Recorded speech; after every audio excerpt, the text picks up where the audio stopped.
સુરતની જીવાદોરી સમાન સુમૂલ ડેરીની આગામી ચૂંટણીને લઈ અને રાજકીય નિવેદનબાજી તેજ બની છે.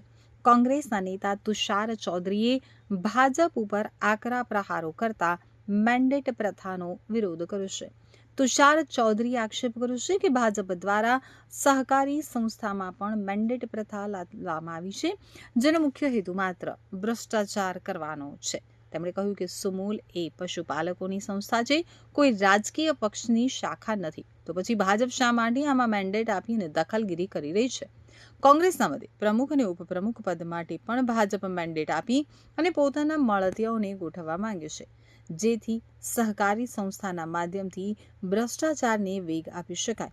આ પ્રથાને સહકારી આંદોલન અને પશુપાલકોના હિત વિરોધી ગણાવી કોંગ્રેસે ઉગ્ર વિરોધ નોંધાવ્યો છે.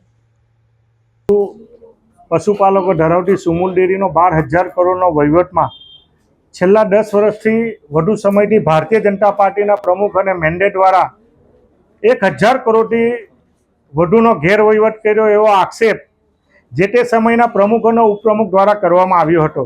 સમગ્ર બાબતની ફરિયાદ સ્થાનિક પશુપાલકો, મંડળીના પ્રમુખો, કોંગ્રેસ પક્ષ અને અમારા જેવા સહકારી ખેડૂત આગેવાનોએ વારંવાર રાજ્ય સરકાર, માનનીય મુખ્યમંત્રીશ્રી અને સહકાર વિભાગને કર્યા પછી રાજ્ય રજિસ્ટ્રારને અને નવસારીના જિલ્લા રજિસ્ટ્રારને તપાસ સોંપવામાં આવી હતી અને તપાસ અંતર્ગત 2000 પાનાનો કલમ 86 હેઠળનો રિપોર્ટ આજે પણ રાજ્ય સરકારના મુખ્યમંત્રીશ્રી અને સહકાર વિભાગની પાસે પડેલો છે.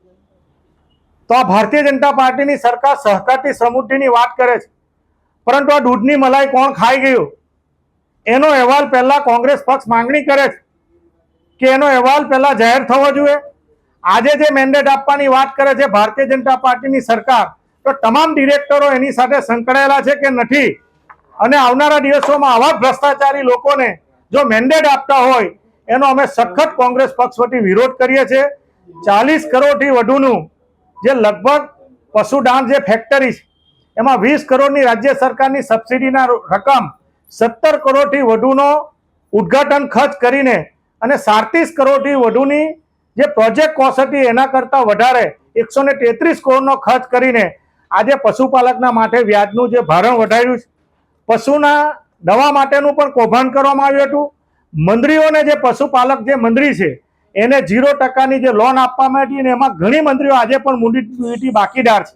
એ જ રીતે માંડવી ખાતે સરકારી જમીન મેળવવા માટે જે 4 કરોડ ને 40 લાખ રૂપિયાનો જે ખર્ચ કરવામાં આવ્યો હતો, આ સમગ્ર બાબતમાં ગેરરીતિ થઈ છે. તો પહેલા જે લોકોએ ગેરરીતિ કરી છે એના નામો જાહેર થવા જોઈએ. 2.5 લાખ પશુપાલકોના હિતમાં આવનારા દિવસોમાં કોંગ્રેસ પક્ષ ચૂંટણી લડીને રોડ ઉપર કાયદાકીય રીતે આ તમામ લડત લડીએ છે અને પશુપાલકના હિતમાં, સુરત તાપીના હિતમાં આવનારા દિવસોમાં પણ કોંગ્રેસ પક્ષ આવા ભ્રષ્ટાચારી લોકોને ભારતીય જનતા પાર્ટીનું કાર્યાલય ન બને એના માટેની લડત ચલાવવાના છે.